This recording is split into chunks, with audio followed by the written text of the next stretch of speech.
안녕하세요. EBS 뉴탐스런 과학 생명과학 부분의 권주희입니다. 오늘은 36강입니다. 지난 시간에 이어서 아주 중요한 단원이라는 이 생명의 연속성, 즉 유전 단원의 개념 두 번째 시간인데요. 자, 오늘 또 굉장히 중요한 내용들로 함께 하니까요. 자, 오늘 일단 공부할 내용부터 점검하시고 또 시작을 해 보겠습니다. 자, 오늘 공부할 내용 단원명은요. 생명의 진화, 대단원, 3단원 중에 중단원 세 번째 생명의 연속성이고요. 자, 오늘 이제 이 생명의 연속성에 나오는 나머지 중요한 개념들 다 갑니다. 단백질 합성과 유전 암호, 이게 무슨 말인지 지금은 잘 와닿지 않으시겠지만 굉장히 중요한 개념이고요. 그 다음에 생식을 통한 유전자 전달, 그 다음 또 용어 나오네요. 유전자 풀의 변화, 자, 이게 뭔지 모르겠지만 좀 이따 할 겁니다. 그것에 의한 진화 보실 거고요. 자, 교재 는요 146쪽에서 148쪽 사이에 본문 내용과 그 다음에 오늘은 149쪽에 있는 탐구학습을 좀 다뤄보겠습니다. 그리고 오늘은 기본 문제와 그 다음 또 역시 실력 문제도 함께 좀 다뤄보겠고요. 자, 오늘 공부하실 주요 내용은 어떤 게 있냐면요. 자, 단백질 합성과 유전 암호라는 굉장히 중요한 개념이 있어요. 자, 오늘 공부하실 이 내용이요. 우리 전체 현대생물학의 이 유전 부분에서는 가장 중요한 개념이다라고 보시면 되겠습니다. 그 다음 감수분열. 자, 이것도 너무너무 중요한데 사실은 이거는 아마도 중학교 때 공부를 하셨을 줄로 압니다. 자, 왜 자꾸 중학교 때 배운 것 같고 그러니 하는데요. 아무래도 중학교 때 여러분들이 하셨기 때문에 잘 공부 안 하셨어도 조금 그래도 좀 그저 맞다 하시면서 공부하실 수 있는 그러한 내용입니다. 요 1번은 완전히 처음 듣는 내용일 수 있고요. 요거는 조금 익숙하실 수 있는 그러한 내용이에요. 자, 요 감수분열 공부하실 때 지난 시간에 공부하셨던 여러 가지 용어들 있죠. 자, 그런 거를 좀 이렇게 얹어서 연결하시면서 공부해 보시기 바라고요. 그 다음에 이제 조금 이제 연장해서 생각하셔야 될 게 있어요. 감수분열과 뗄 수 없는 게 이제 바로 요 개념이에요. 유성생식에서는 굉장한 다양한 자손이 만들어지는 경향이 있는데 그게 이제 유전적으로 왜 다양해지는지 그것에 대한 얘기. 그리고 이렇게 다양하다는 것이 결국 진화의 핵심이거든요. 그 진화라고 하는 것을 지금 바라보는 시각이 바로 유전적으로 유전자 풀의 변화라는 것으로 다룹니다. 자, 이건 또 무슨 말인지 우리가 오늘 쭉 정리해 보도록 할게요. 자, 그럼 이렇게 딱 벌써 내용 정리, 오늘 공부할 내용에서부터 벌써 별표를 친 요 내용 한번 시작을 해 보겠습니다. 자, 바로 요 그림인데요. 자, 제목은 단백질 합성 과정이라고 되어 있는데요. 이거를 제목을 이렇게 붙여도 돼요. 자, 뭐라고 얘기할 수 있냐면요. 유전 형질의 발현 과정 이렇게 해도 되고요. 또는 이것을 밝혀낸 이 전체 과정을 뭐라고 얘기하냐면요. 유전 정보의 중심설이라고 해요. 이 과정을 설명한 이론이에요. 자, 그럼 이게 무슨 말이냐? 단백질을 합성한다는 것은 어떤 의미를 갖고 있느냐? 단백질이라는 것은 여러 아미노산들이 막 그죠? 펩타이드 결합으로 쫙 연결되어 있는 상태죠. 그런데 이거는 지난 시간에 개념 정리를 좀 했어요. 무슨 얘기하면서 했냐면 DNA가 뭐냐, 유전자가 뭐냐 이런 얘기 처음에 말씀드릴 때 DNA라고 하는 것은 유전 정보의 본체예요. 유전 정보가 담겨있는 물질인데 그 유전 정보라고 하는 것은 DNA에 있다 그래서 끝나는 게 아니다 그랬어요. 일종의 지도죠. 자, 종이에요. 자, 그런데 DNA에 그 지도가 이렇게 암호가 있다 그래서 그냥 그걸로 모든 기능이 끝나는 게 아니고 지도를 보고 읽고 어디로 찾아가야 된다 그랬어요. 그걸 뭐라고 얘기하냐면 유전 형질이 발현된다 이렇게 얘기를 하거든요. 자, 그럼 DNA에 있는 유전 정보가 발현이 되려면 어떤 형질로 나타나려면 어떤 결과가 나와야 되느냐? 단백질이 만들어져야 된다라는 얘기 지난 시간에 처음에 말씀을 드렸습니다. 곧 단백질을 합성한다. 이 얘기는 뭐냐? DNA에 들어있던 유전 정보를 토대로 특정한 유전 형질이 발현되는 과정에 속한다. 이렇게 얘기하시면 되겠습니다. 단백질을 합성한다? 유전 형질이 발현되는 과정이다. 이렇게 해석이 된다는 거예요. 그래서 여기 지금 그림 보시면 특정한 아미노산이 이렇게 쫙 서열이 있는데 이것이 결국에는 어디에 처음부터 정보가 있었냐? DNA에 그 정보가 있었다는 거예요. 그래서 DNA는 그 정보를 토대로 어떤 일련의 과정을 통해서 특정 아미노산이 쫙 꿰어져 있는 단백질이 만들어졌다. 지금 그걸 보여주고 있고요. 자, 이 과정을 구체적으로 보시면 DNA에 있던 정보가 RNA, 그 중에서도 RNA 중에는 전령 RNA라고 하는 mRNA가 있거든요. 여기로 한번 정보가 옮겨가는 전사라는 과정을 거쳐요. 그 다음 이 mRNA가 정보를 안고 나갑니다. 뭘 타고 나가냐면 핵막에는 핵은 이제 이중막으로 된 막을 가지고 있는데 그 표면에 이제 구멍이 있어요. 그걸 핵공이라고 합니다만 이 구멍을 통해서 분자량이 꽤 큰 이 mRNA가 쑥 빠져나가서 세포질로 가요. 지금 이거는 누구 거 보여주고 있냐면 진핵생물 걸 보여줘요. 진핵세포에서. 사람과 같은 동물세포, 식물세포 이런 진핵세포에서의 단백질 합성 과정이 지금 이 그림에 나와 있는 거예요. 핵이 뚜렷하게 있고 핵 안에서 전사가 이루어진 다음 RNA가 세포질로 나와서 리보솜이라고 하는 세포 소기관에서 단백질이 합성이 됩니다.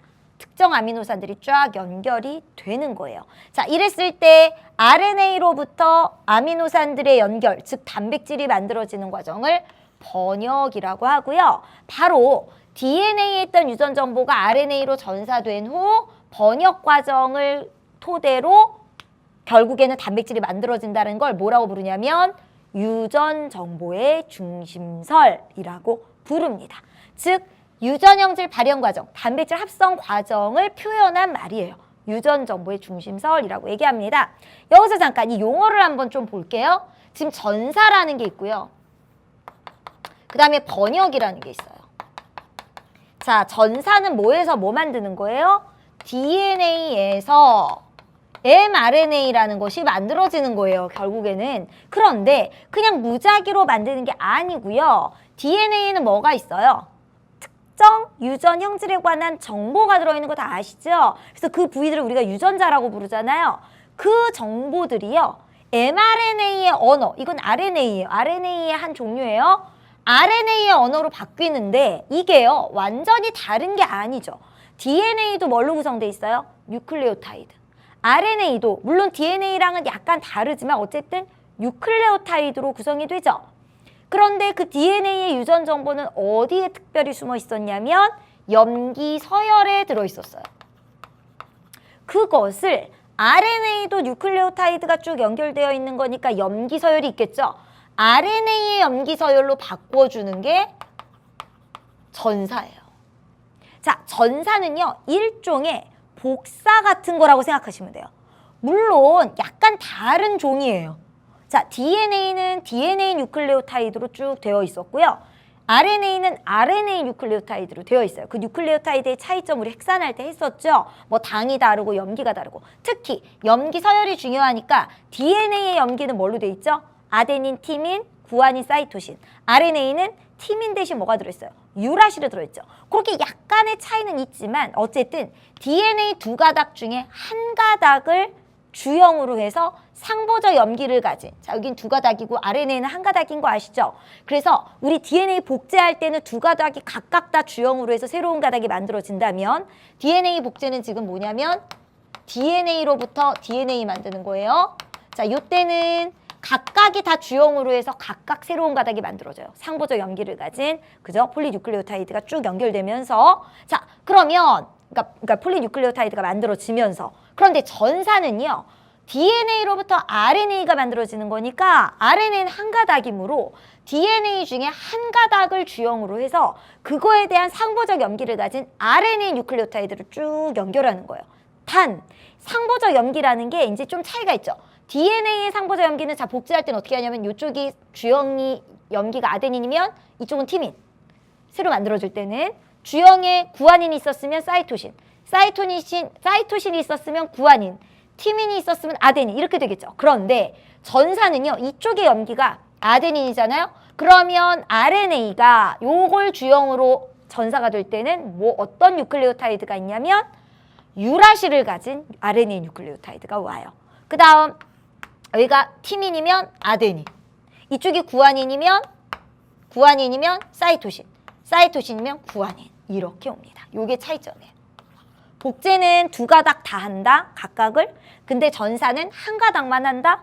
그 다음 복제를 할 때는 DNA에서 DNA가 만들어지니까 DNA 간의 상보적 염기로 되는 반면 전사는 DNA에서 RNA가 만들어지니까 상보적 염기에 약간의 차이가 있을 수 있다. 그러나 어쨌든 굉장히 유사한 언어로 전달이 되기 때문에 전사라는 말은 일종의 복사 개념으로 생각을 하시면 돼요. 그러면 왜 복사를 할까요? 굳이 DNA 유전 정보가 잘 들어있는데 왜 굳이 그걸 RNA로 한번 전사를 시키냐고요. 즉 복사 비슷한 걸 왜 하냐고요. 바로 이것은요. DNA가 너무 소중하기 때문이에요.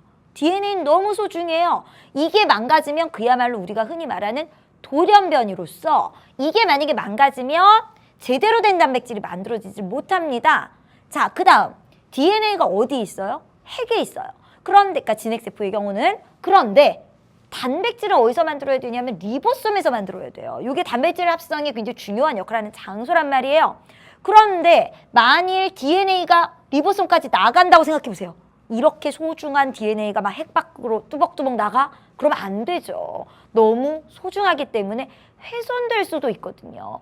그래서 일단 DNA는 보관, 원본 보관. 그런 다음 어떻게 하냐면 사본을 만들어요. RNA 사본을. 그런 다음에 사본을 들고 밖으로 나간다고 생각하시면 돼요. 너무나 소중한 여러분들의 모든 정보 생활기록부의 본체는 학교 선생님의 컴퓨터 안에 딱 저장돼 있어요. 선생님이 컴퓨터를 들고 나가서 밖에서 생활기록부 가지고 막 작업하시나요? 아니죠. 어떻게 해요? 항상 생활기록부를 가지고 뭔가 작업을 할 때는 사본을 가지고 나가는 거죠. 사본을 가지고. 그럼 여러분, 사본을 만들 때 어디서 만들어야 돼요? 원본을 가지고 나가서 복사해요? 아니죠. 원본이 있는 곳에서 복사를 해야죠. 따라서 이거 장소 중요해요. 진핵세포의 경우 복사와 비슷한 이 전사는 어디서 한다? DNA가 있는 곳, 핵에서 한다. 중요합니다. 핵에서. 그런데 자 이제 두 번째 번역을 볼까요? 번역은 리보솜에서 그야말로 우리 DNA 유전 정보를 옮겨온 이 사본, RNA의 유전 정보를 가지고 아미노산을 쫙 꿰는 작업이에요. 그게 번역이에요. 자, 번역은 장소가 어디입니까? 전사는 핵, 번역은 세포질에 있는 리보솜이에요. 그러니까 세포질이죠, 공간은. 자, 이거 장소가 다르다. 이것도 중요하고요. 왜 이거는 번역이라고 할까요? 자, 이거는요. 도구가 완전 달라요. 자, 번역은 어디에 써 있는 걸? mRNA에 있는 정보를 뭘로 바꾸는 거게요? 아미노산 서열로 바꾸는 거예요. 아미노 이렇게. 즉 단백질로 만드는 거죠. 근데 mRNA에 어떤 것이 특정 아미노산으로 가느냐? mRNA 뉴클레오타이드가. 특정 뉴클레오타이드들이 즉 염기 서열들이 특정 아미노산을 지정하게끔 이렇게 암호가 되는 거고요. 자, 보세요. 다르죠. 여기는 여기도 뉴클레오타이드의 염기, 여기도 뉴클레오타이드의 염기예요. 굉장히 비슷해요. 그런데 여기는 이쪽은 뉴클레오타이드인데 이쪽은 뭘로 대응돼요? 아미노산으로 대응된다고요. 이렇게 다른 도구로 연결이 되는 작업. 그게 번역 아니에요, 여러분들? 번역이 뭐예요? 한국어를 영어로, 영어를 한국어로 이런 게 번역이잖아요. 서로 다른 거를 매치시키는 작업. 이게 바로 번역이라는 의미에서 뉴클레오타이드를 아미노산 순서로 연결한다. 그래서 이걸 번역이라고 부르는 겁니다. 자, 요거를 이제 유전 정보의 중심설이라고 하고요. 자, 실제로 전사와 번역이 이루어질 때 DNA와 요 RNA상의 유전 암호들은 어떤 식으로 전달이 되는가 조금 더 구체적인 내용을 좀 살펴보도록 하겠습니다. 자, 지금 이제 전사와 번역 과정이 이미 여기 지금 그죠? 여기 지금 DNA에서 mRNA 만들어진 요게 지금 전사죠. 그다음 여기 지금 mRNA가 나와서 단백질 만들어진 요게 이제 번역이에요. 자, 요 안에서 구체적인 암호 체계가 어떻게 대응되는지 한번 볼게요. 자, 전사는 어떻게 하는 거라고요? DNA에 있던 염기 서열들을 가진 뉴클레오타이드를 뭘로 대응시켜요? RNA의 뉴클레오타이드로 쭉 대응시키는 거예요. 자, 그런데 이때 정보는 뭐에 들어있다? DNA에 들어있고요. 그러니까 DNA의 염기에 들어있고요. 그 염기가 RNA의 염기로 바뀐다 이렇게 생각하시면 돼요. 자, 그런데 가만히 보시면 이 유전 암호라는 게 처음부터 이 DNA에 있는 유전암호가 나중에 뭐가 되는 거예요? 특정 이 단백질을 구성하는 특정 아미노산 서열이 되게 만들어주는 암호였어요. 그런데 그 암호가요. 어떤 식으로 매치가 되냐면 자 이거 중요합니다. 염기 연속된 3개가 하나의 아미노산에 대한 정보가 돼요. 하나의 아미노산에 대한 정보가. 그랬을 때 이걸 RNA로 옮길 때도 똑같이 염기로 옮기죠. 물론 상보적 염기로 약간의 염기의 그 종류는 달라지지만 어쨌든 DNA 유전암호도 연속된 염기 3개, RNA 유전암호도 그걸 복사한 형태니까 연속된 염기 3개였어요. 그게 하나의 아미노산을 지정한다. 중요한 개념입니다. 즉 DNA 또는 mRNA상의 유전암호는 이 안에 들어있는 유전암호는 어떤 형태로 들어있다? 연속된 3염기가 1조가 되어서 여기도 마찬가지로 3염기가 1조가 되어서 결국에는 뭘 지정한다? 하나의 아미노산을 지정한다. 중요한 개념이에요. 자, 이랬을 때 DNA의 유전암호 3염기, 연속된 3염기가 한 조로 되어 있는 그 유전암호를 뭐라고 부르냐면요. 트리플렛 코드라고 부르고요. 이거보다 더 유명한 용어는 바로 이거예요. 왜냐하면 최종적으로는 mRNA에서의 이 염기조가 아미노산으로 결국에는 번역이 되는 거니까요. 그래서 이 mRNA상의 이 유전암호를 아주 유명한 용어로 코돈이라고 부릅니다. 코돈. 자, DNA상의 3염기 1조의 유전암호를 뭐라 그래요? 트리플렛 코드. mRNA상의 3염기 1조의 유전암호를 뭐라 그래요? 코돈 이렇게 부릅니다. 자, 그런데요. 이 유전암호라고 하는 게 자, 이제부터 여러분들 귀 쫑긋하고 잘 들으세요. 이게 근데 논술에도 잘 나오는 개념인데 자, 보세요. DNA의 유전암호가 결국에는 RNA 거쳐서 아미노산의 정보가 되는 거죠. 그런데 여러분, 단백질을 구성하는 아미노산이 총 몇 종류 정도 돼요? 20여 종 정도 돼요. 자, 20종이라고 해봅시다. 그러면 DNA에 있는 유전암호들, 3염기가 1조가 된 그 유전암호들은 몽땅 다 20여 종의 아미노산을 어떻게든 다 지정을 할 수 있어야 되겠죠. 다. 그런데 여러분, 왜 3염기였을까 한번 생각해 보세요. 3이 아니었으면 DNA 염기가 결국에는, 그러니까 3이라는 게 밝혀진 게 조금 시간이 지나서인데요. DNA 염기가 아미노산을 지정한다. 자, 이 관계에 있어서 일단 이 언어를 보세요. 염기는 몇 종류가 있어요? 4종류가 있죠. DNA나 RNA나 그 DNA 자체를 구성하는 염기, RNA 자체를 구성하는 염기는 4가지 종류씩 있어요. 아데닌, 티민, 구아닌, 사이토신. 여기는 아데닌, 유라실, 구아닌, 사이토신. 그런데 아미노산 20종이라는 거죠. 그러면 이 염기가 아미노산 20종을 다 지정할 수 있으려면, 매치가 다 되려면, 자, 생각해보세요. 예를 들어 하나의 염기씩 하나의 아미노산 지정하면 말도 안 되죠. 염기는 4인데 아미노산은 20이에요.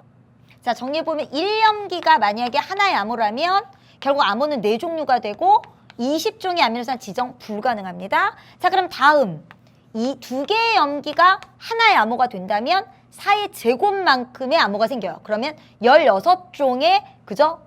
암호가 생기는 거예요. 자, 돼요 안 돼요? 아, 모자라요. 아니, 좀 모자라도 근접한데 안 된다고요. 모든 20종류의 아미노산을 다 지정해야 지금 지구상에 있는 많은 단백질들을 다 그죠? 요 지금 유전암호가 해결을 해줄 수가 있는 건데 지금 안 돼요. 그러면 다음 숫자는 3염기인데 3염기가 하나의 조가 돼서 유전암호를 형성한다면 4의 세제곱 64종류가 돼요. 넘치긴 하지만 염기 조합으로 정수로는 최소한의 염기수가 3이라는 결론이 나오고요. 또 이를 뒷받침하는 많은 실험들을 통하여 실제로 이게 결론으로 났어요. DNA의 3개의 염기, 연속된 3개의 염기가 하나의 암호로 작용해서 20여 종의 아미노산을 지정하게 되어 있다. 그래요. 자, 그럼 여기서 자, 어떤 얘기가 나올 수 있냐면 3염기가 하나의 조가 돼서 유전암호는 64종류나 되므로 20종류의 아미노산을 지정할 때 그럼 결국 이런 관계가 성립되죠. 하나의 암호는 반드시 하나의 아미노산을 지정한다. 이 관계가 자, 어떤 식으로 될 수 있냐면 이쪽의 아미노산은 예를 들어 하나예요. 자, 예를 들어 이게 예를 들어 트립토판이에요. 자, 트립토판이라는 아미노산을 지정하는 이 암호, 3염기 1조로 된 그 암호, 예를 들면 트리플렛 코드라든가 코돈이라든가 이거는 딱 한 종류일까요? 그렇지 않죠. 암호 쪽이 남아 돌죠. 따라서 어떤 관계가 성립되냐면 서로 다른 여러 개의 유전 암호가 동일한 아미노산을 지정하는 경우는 아주 흔합니다. 즉 트립토판이라는 아미노산을 지정하는 유전 암호는 여러 종류가 있을 수 있다는 거예요. 이거 이해가시죠?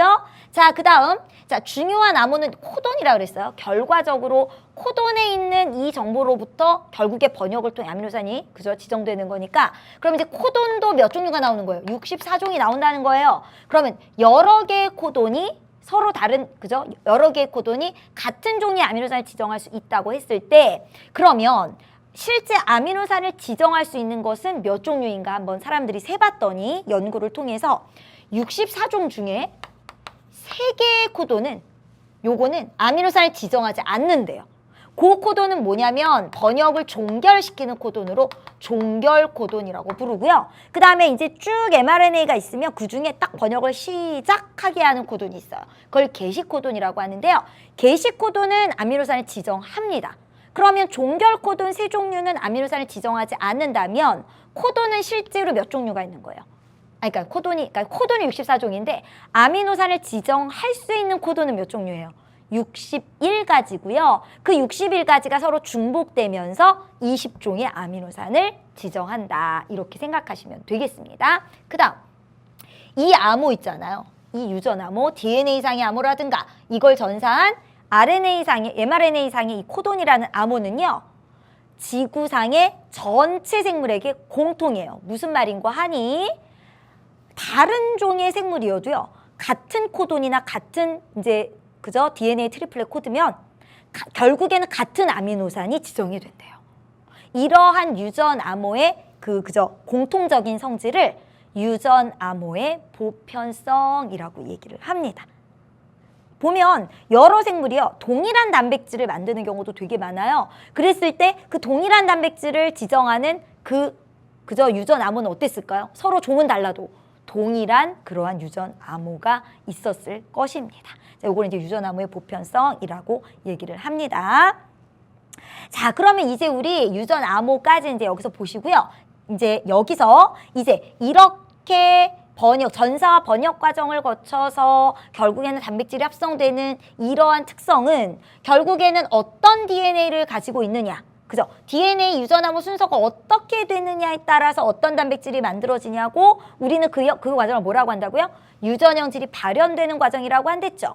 자, 그 유전형질이 발현되는 것이 같은 종이면은 그죠? 이렇게 동일하게 나타납니다. 즉, 같은 사람이면 모두 다 헤모글로빈이라는 단백질을 지정하는 DNA에 유전 정보가 있었을 거예요. 자, 그러면 같은 종이 이 동일한 DNA를 계속 자손에게 물려줄 수 있다는 것은 뭐라고 부르죠? 그러한 성질을 생물체가 자손에게 유전 정보를 이렇게 쭉 전달해 주면서 전체적인 그 종의 특성을 유지하는 것을 유전이라고 하는 거예요. 그랬을 때 그 유전이라고 하는 건 뭘 통해 일어나요? 생식을 통해서 일어나는 거예요. 생식. 그죠? 계속 자손을 만들면서 그 종이 계속 유지가 되는 거잖아요. 그랬을 때 그 생식이라고 하는 방식이 모든 생물이 다 동일하진 않지만 사람을 기준으로 그 생식 방식을 하나 구체적으로 한번 생각을 해보면 사람은 어떤 방식으로 생식을 합니까? 일단 기본적으로 성이 구별되어 있는 유성 생식이고요. 그 구체적인 과정은 정자와 난자라는 생식세포가 만들어져서 수정이 되면서 자손이 만들어지죠. 자, 지금부터 그 정자와 난자가 만들어지는 과정, 그걸 보는데 그냥 그 세포 분열 과정에 우리는 집중하는 게 아니고요. 유전 단원이니만큼 그 과정에서 유전자가 어떤 식으로 세포 분열 시에 그저 모세포에서 딸세포로 전달되나 뭐 거기에 포인트를 맞춰서 한번 생각을 해볼게요. 자, 가만히 보면 우리 정자나 난자가 만들어지는 세포 분열을 뭐라고 부르냐면요. 생식세포 분열이라고도 부르지만 감수 분열이라고도 불러요. 자, 왜 감수 분열이라고 부르는가 한번 잘 생각해 봅시다. 감수 분열이라는 것은 정자나 난자를 만드는 생식세포 분열 과정을 뜻하는 표현이에요. 자, 왜 생식세포 분열 과정을 감수 분열이라고 하게요? 이 수가 뭔가 숫자가 감소한다는 뜻이거든요. 무슨 수가? 염색체 수가. 염색체 수가 감소하는데요. 감소한다는 건 어디서 감소하냐? 모세포의 염색체 수보다 딸세포의 염색체 수는 반이었다는 거예요. 반으로 감소한다. 이 얘기입니다. 그래서 감수분열이에요. 왜 반으로 감소시킬까요? 자, 우리 정자 만드는 과정이 이거예요. 난자 만드는 과정도 이거예요. 자, 그러면 우리 자손이 만들어지려면 반드시 무슨 과정이 있어야 돼요? 수정을 하죠. 수정. 더해져야 돼요. 그런데 여러분 여기서 가장 중요한 게 이거예요. 정자나 난자를 만들 때 염색체수를 반으로 줄여야 되는 이유가 수정이 돼야 되기 때문이다. 이게 무슨 말이냐? 자, 우리 원래 정자를 만들게 한 모세포의 염색체수, 남자의 체세포 염색체수가 몇 개죠? 46개예요. 여자의 염색체수도 원래 46개에서 시작해요. 그런데 생식세포는 몇 개가 돼요? 정자나 난자는 각각 23개씩으로 반으로 준다고요. 왜 반으로 주는지 알겠죠? 수정이 되면 몇 개가 돼야 하니까 다시 46개가 돼야 하니까 각각 반으로 줄여야 수정이 되었을 때 다시 그죠? 전 세대와 같은 염색체수를 유지할 수 있기 때문입니다. 이게 바로 감수분열에서 이 감수의 아주 중요한 의미예요. 염색체수를 반으로 요 과정에서 줄여버린다는 거죠. 자, 그러면 이 줄이는 과정을 이제 구체적으로 보는데 감수분열에서 굉장히 중요한 점 하나는 일반적인 세포분열, 우리 세포분열은 크게 두 가지가 있어요. 일반적으로 우리 몸에 세포 숫자를 늘리는 세포분열은 체세포분열이라고 하고요. 생식세포를 만드는 분열을 생식세포분열, 감수분열이라고 하는데 차이점은 체세포분열을 할 때는 염색체수가 반으로 줄지 않고요. 그 다음 체세포분열은요 그냥 한 번 분열을 해요. 그런데 감수분열은요 2번 분열이에요. 1분열, 2분열이 있어요. 여러분 체세포 1분열 이런 거 들어봤어요? 그런 건 없어요. 근데 감수 1분열, 감수 2분열은 있어요. 즉 감수분열은 2번 핵분열이 연속적으로 일어난다라는 거 너무 중요하고요. 그거를 감수 1분열, 감수 2분열이라고 부릅니다. 그런데 세포분열은요 반드시 시작하기 전에 뭘 하냐면 DNA 복제를 해요. 그런데 이 DNA 복제는요 1분열 전에만 하고요. 2분열 전에는 DNA 복제가 없어요. 그것도 중요합니다. 그러니까 순서가 어떻게 되냐면 DNA 복제, 이걸 이제 간기에 합니다. 그런 다음 어떻게 하냐면 감수 1분열이 일어나요. 그 다음에 이제 2분열이 일어날 때 간기가 통째로 없는 건 아니지만 DNA 복제는 없어요. 그래서 그냥 생략하고 그냥 감수 2분열 이렇게 생각하시면 돼요. 복제 한 번, 분열 2번 이렇게 생각하시면 되겠습니다. 자, 그럼 이제 과정 볼게요. 자, 요게 이제 염색사인데 어느 정도 이제 염색체 형태를 이제 막 형성하려고 그래요. 여기서 이제 DNA 복제가 됐더니 이거 보세요.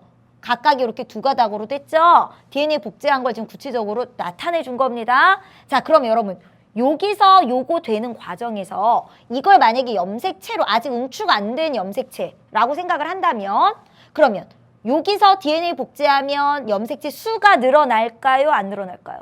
수 늘어요? 안 늘어요? 지난 시간 선생님 영수기 비유 기억나세요? 홀쭉한 영수기가 뚱뚱한 영수기 된다고 하는 그 과정이 DNA 복제죠? 그런다고 영수기 2명 된다고요?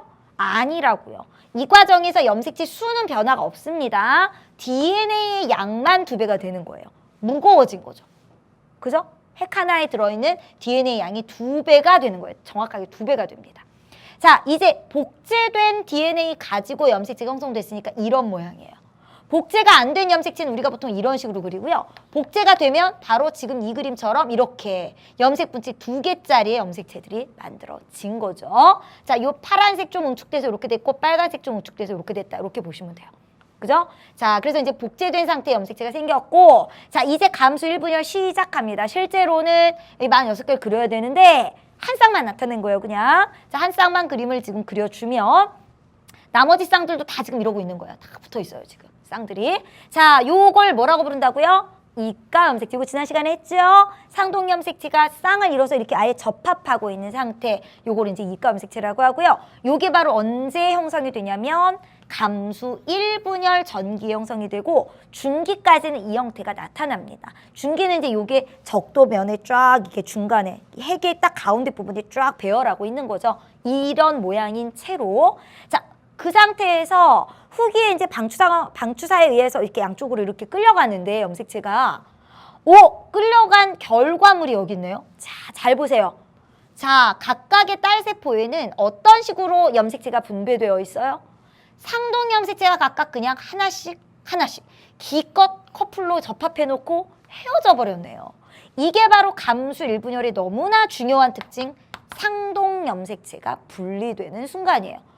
그럼 우리 지난 시간에 했던 거랑 연결해 볼게요. 자, 지난 시간 급푼이 있었죠. 급푼 뭐였죠? 대립유전자는 상동 염색체 같은 자리에 마주보고 있다. 생각나세요? 자, 그러면 여기 대립유전자가 있었어요. 근데 거기에 감수 1분열 때 상동 염색체가 분리되니까 대립유전자도 분리되겠네요. 아, 대립유전자 또 상동 염색체는 언제 헤어지는구나? 감수 1분열 때 헤어지는구나. 중요합니다. 그 다음 감수 1분열 때 이 염색 분체가 두 개로 처음에 DNA 복제해서 이렇게 각각 염색체가 이런 모양이죠. 다 X자 모양이죠. 이게 홀쭉해져요? 안 홀쭉해져요? 안 홀쭉해집니다. 인원수만 반으로 주는 거고요. 각각의 염색체는 아직 뚱뚱한 체예요. 이것도 중요합니다. 그죠? 자, 그 다음에 요거를요. 우리 지난 시간에 했던 N2N으로 한번 표시해 볼까요? 시작은 무조건 2N이에요. DNA 복제했다고 염색체 수 바뀌지 않아요. 자, 그럼 요것도 아직 2N이에요. 그랬다가 자, 하나씩 헤어졌죠. 그러니까 N 이렇게 만들어지는 겁니다. 따라서 감수 1분열은 2N에서 N으로 만드는 분열이다. 이것도 중요하고요. 그럼 이제 감수 2분열 볼게요. 감수 2분열을 보니까 어떻게 됐죠? 이제 두 세포에서 출발. 각각의 세포들이 어떻게 됐어요? 요렇게. 염색 분체들이 요렇게 헤어졌지요. 따라서 감수 2분열은 자, 요거 헤어져서 요거 하나와 요거 하나 비교해 보세요. 이건 어떻게 된 거예요? 2분의 1N이라고 해야 돼요? 아니죠. 요거 기억나시죠? 뚱뚱한 영수기와 홀쭉한 영수기는 다 같은 숫자로 친다. 따라서 그냥 이것도 N입니다. 따라서 감수 2분열은 뭐에서 뭐 되는 분열? N에서 N 되는 분열. 이렇게 하시면 되고요. 자, 감수 1분열의 결과 생긴 이 두 세포는 유전적 조성이 동일한 똑같은 세포인가요? 아니죠. 상동 염색체는 원래 유전적 조성이 완전 동일하지 않다 그랬잖아요. 따라서 감수 1분열 결과 생긴 딸 세포들은 서로 같지 않아요. 그런데 감수 2분열을 통해서 만들어진 딸 세포는 원래 DNA 복제로 만들어진 이 염색 분체들이 각각 들어있는 거니까 워낙 유전 정보가 같은 거죠. 그 다음 모세포와 딸 세포도 어때요? 동일한 거예요. 뚱뚱하고 홀쭉하고의 차이일 뿐이고요. 유전 정보는 다 동일한 거죠. 요게 감수 2분열, 요게 감수 1분열. 감수 2분열은 뭐 분리? 염색 분체의 분리다. 이렇게 얘기할 수가 있습니다. 그러면 이 감수 분열의 아주 중요한 의미가 이제 이거예요. 결국 부모와 자식이 염색체 수가 동일하게 유지가 되는데 이거를 한번 전체적으로 한번 살펴보도록 할게요.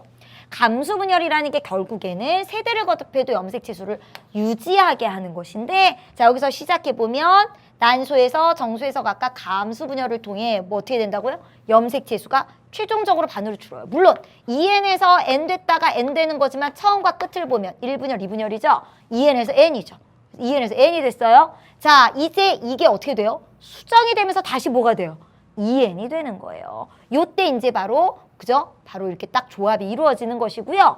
자, 이 다음에 다시 요거는 세포 하나죠. 그런데 우리 성인, 그죠? 이 사람들은 세포가 여러 개죠. 그럼 그 사이에 무슨 일이 일어났죠? 체세포 분열이 일어나고 발생이 일어나는 가운데 세포 숫자가 늘어났어요. 그거는 그냥 2N에서 2N으로 세포 숫자가 막 늘어나고 있는 그런 단계인 것입니다. 자, 그러면 우리 이제 무슨 얘기를 하냐면 이게 지금 우리는 유성생식의 과정이잖아요. 사람의 생식. 근데 유성생식은요. 우리 대장균 2분법으로 체세포 분열에서 탁 개체수가 늘어나는 고생식에 비해서 어떤 특징이 있냐면 유전적으로 다양한 자손이 나오는 경향이 있어요. 자, 그랬을 때 우리 유성생식에서의 유전적 다양성이 발생하는 이유는요. 여러 가지가 있습니다. 자, 정리를 좀 해보면요. 유성생식에서의 유전적 다양성이 발생하는 이유, 요인. 자, 크게 세 가지가 있습니다. 첫 번째는 뭐냐면요. 감수 분열 시에 요거는 이제 우리 탐구학습으로 지금부터 볼 거예요. 상동 염색체의 독립적 분리가 있어요. 자, 말이 어렵지만 이제 탐구학습 보시면 이제 이해갈 거예요. 그 다음 수정이 이루어질 때요. 정자 여러 개, 난자 여러 개가 누구하고 누가 만나라는 법이 없어요. 즉 무작위적인 수정이 일어나면서 자손은 굉장히 다양해질 수 있는 가능성이 생기고요. 세 번째는 교차라고 하는 것 때문에 또 더더욱 다양해집니다. 자, 이 세 가지 중에 이 두 가지를 탐구학습을 통해서 한번 살펴보도록 할게요. 자, 여러분들 교재에 우리 149쪽에 보시면요. 자, 여기 보시면 염색체의 독립적 분리, 지금 조금 아까 써드린 첫 번째에 대한 내용이 주로 나와 있는데요. 자, 일단 그 첫 번째 얘기가 뭐냐면요. 우리 보시면 감수 1분열 때 상동 염색체가 분리가 돼요. 그런데 상동 염색체가 어떻게 하고 있다 분리됩니까? 이가 염색체를 형성한 상태로 적도면에 이렇게 배치를 하고 있다가 이쪽 세트는 이쪽으로, 이쪽 세트는 이쪽으로, 양극으로 이렇게 헤어지면서 딸세포가 형성이 되는 방식이에요. 그런데 이 상동 염색체끼리는 유전적으로 동일하다, 동일하지 않다. 동일하지 않다 그랬어요. 그런데 보세요.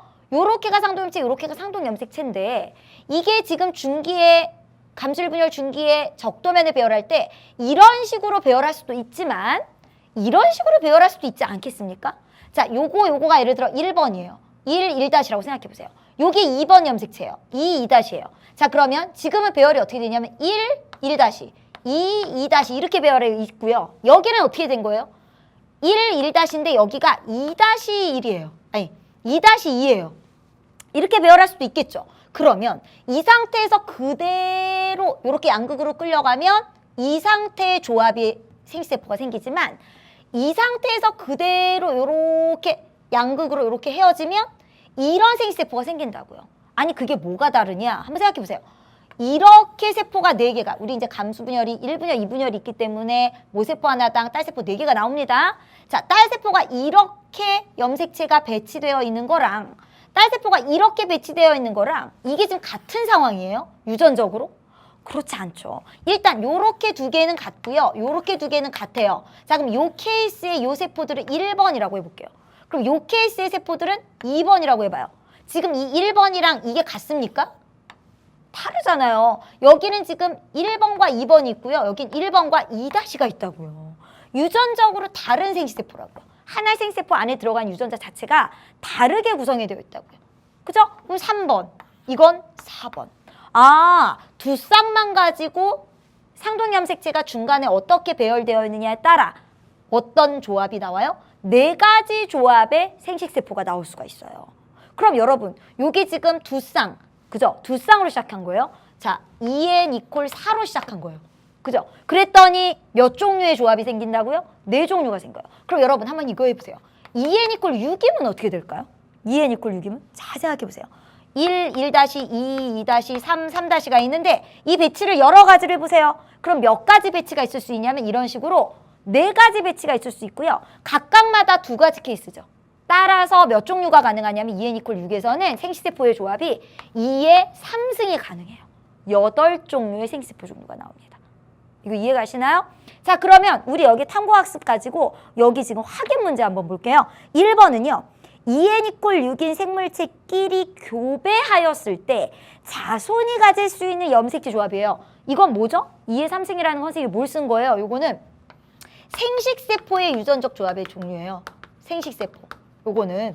그런데 지금 1번에서 확인 문제 1번에서 물은 건 뭐냐면요. 자손이 가질 수 있는 거. 그럼 이번에는 무슨 옵션까지 들어가냐면요. 요거 2번. 무작위적 수정까지 들어가야 돼요. 무슨 말이냐면 한쪽의 생식세포, 한쪽 성에 그저 형성된 생식세포가 2의 3승 종류의 유전적 구성을 가진 생식세포가 생겨요. 2n=6에서 시작하면. 근데 다른 쪽도 마찬가지 아닙니까? 근데 이것들이 무작위 수정을 해버려요. 그럼 곱한 만큼의 확률이 나오겠죠. 그러면 경우의 수는 2의 6승이 나와버려요. 그죠? 얼마나 많은 종류의 자손이 나옵니까? 이 두 가지를 동시에 생각하니까 정말 자손의 다양성이 높아진다라는 점을 알 수가 있습니다.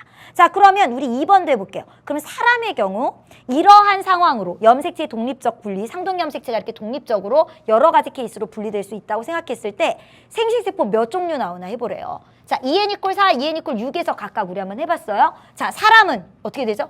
2n=46이에요. 그러면 생식세포의 종류 몇 종류 나온다고 하면 돼요? 염색체 조합만으로 따진 생식세포 종류는 자, 우리 아까 여러분들 쭉 보시면 공식 나오죠. 2n=4일 때 몇 종류 나왔어요? 2의 제곱 4가지 생식세포 나왔어요. 2n=6일 때 어떻게 답이 나왔죠? 2의 세제곱 8가지 나왔죠. 그럼 2n 이퀄 46이면 어떻게 하면 될 것 같아요? 2에 23승 하시면 되겠습니다. 그러니까 요거 하는 공식이 뭐냐면요. 2에 요거 n수만큼 요렇게 지수를 올리면 생식세포 종류가 나옵니다. 2에 23승 정도 나온다. 이렇게 보시면 되겠습니다. 그럼 우리 이제 마지막 볼게요. 요거. 세 번째, 유성생식에서의 유전적 다양성 중에 교차라고 하는 것은 또 다양성을 추가할 수 있는 요인인데 교차가 뭐냐? 자, 교차의 개념을 일단 먼저 보시면요. 이게 교차예요. 자, 교차는요. 감수 1분열 때 어떻게 된다고요? 요게 지금 완전 딱 붙어 있진 않지만 요게 이가음색체 형성한 상태라고 보시면 돼요. 자, 그런데 이가음색체가 형성된 상태에서 어떤 일이 있을 수 있냐면 이 붙어있던 염색체끼리, 염색 분체겠죠, 이렇게. 그게 서로의 유전자, 대립 유전자를 서로 샥 교환해 갈 수가 있어요. 이렇게 우리가 염색체를 막대기 모양으로 그리니까 이런 일이 있을 수 없다라고 생각하시는데요.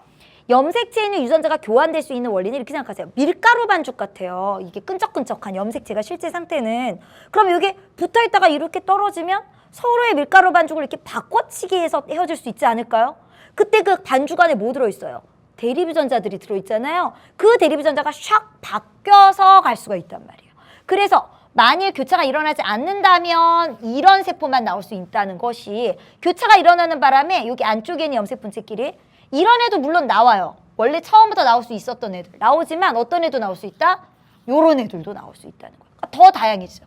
이런 현상보다는 교차가 일어나면 더 다양해지죠. 그죠? 여기는 2종류인데 여기는 4종류 나왔잖아요. 그죠? 이게 바로 교차에 의한 유전적 다양성이라고 볼 수가 있습니다.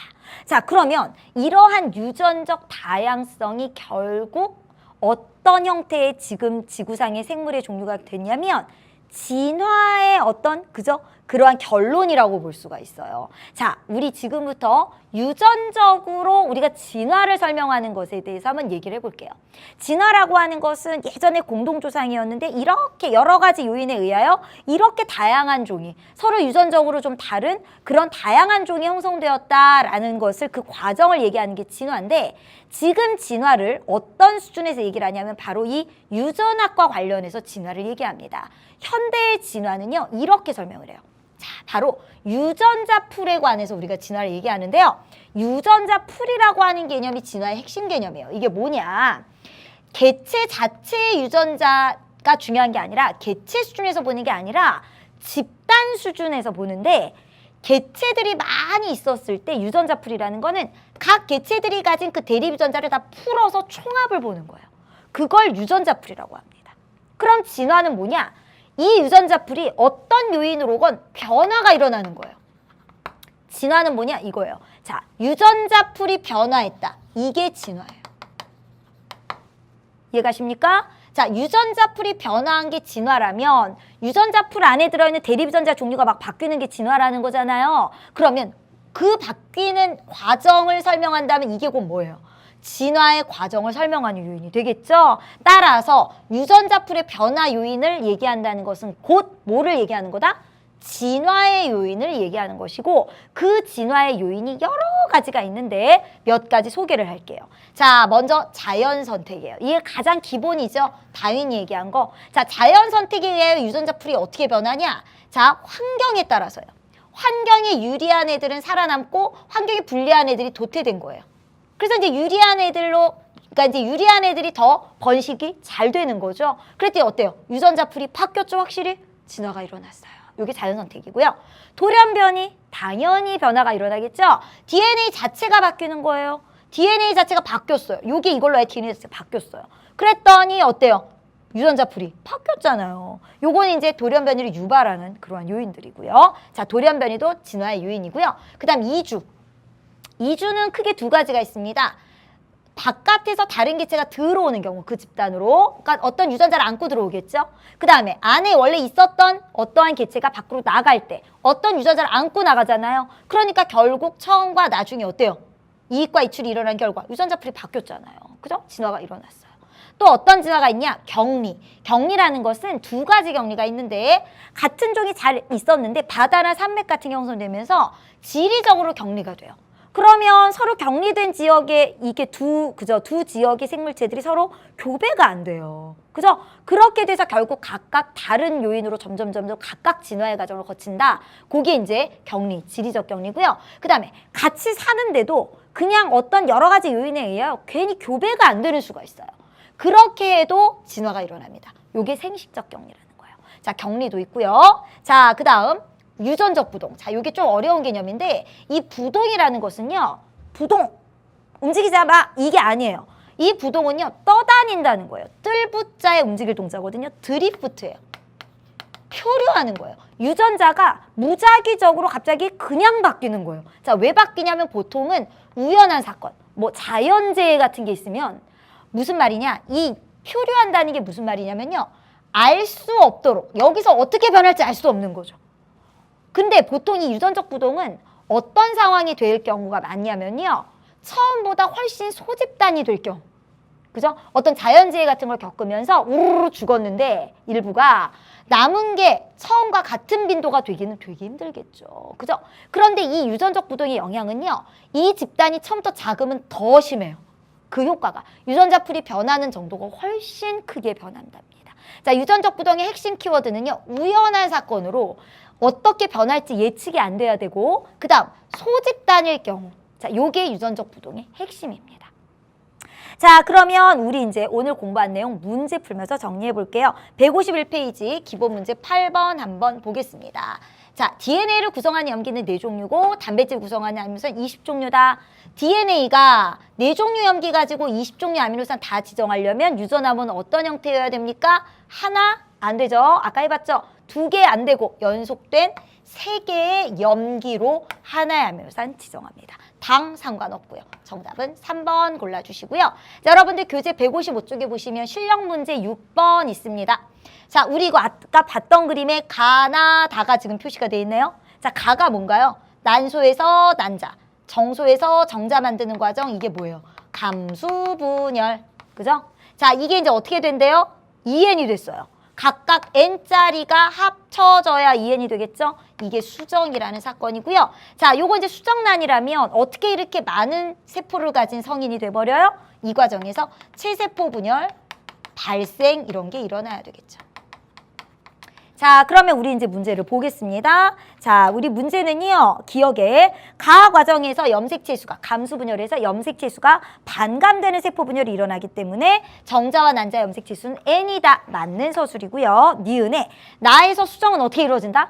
무작위적으로 이루어진다. 따라서 자손의 유전자 구성이 다양해진다. 맞고요. 디귿에 자, 다 과정에서 상동 염색체 간의 유전 물질의 일부가 교환된 교차 일어나나요? 교차는 이때 일어나지 않고 어때 일어나요? 감수분열할 때 일어나는 거죠. 디귿 틀렸어요. 정답은 3번 골라주시고요. 우리 간단하게 152쪽에 기본 문제 16번 풀어보겠습니다.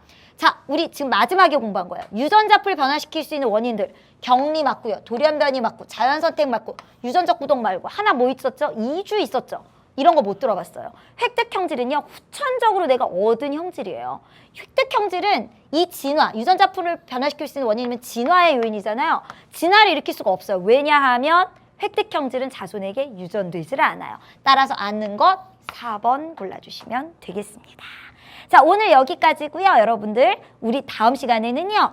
기본 문제, 요 3단원에 있는 문제 다 풀어보는 시간으로 생명의 영속성 3번째 시간 정리하겠습니다. 수고하셨어요. 안녕히 계세요.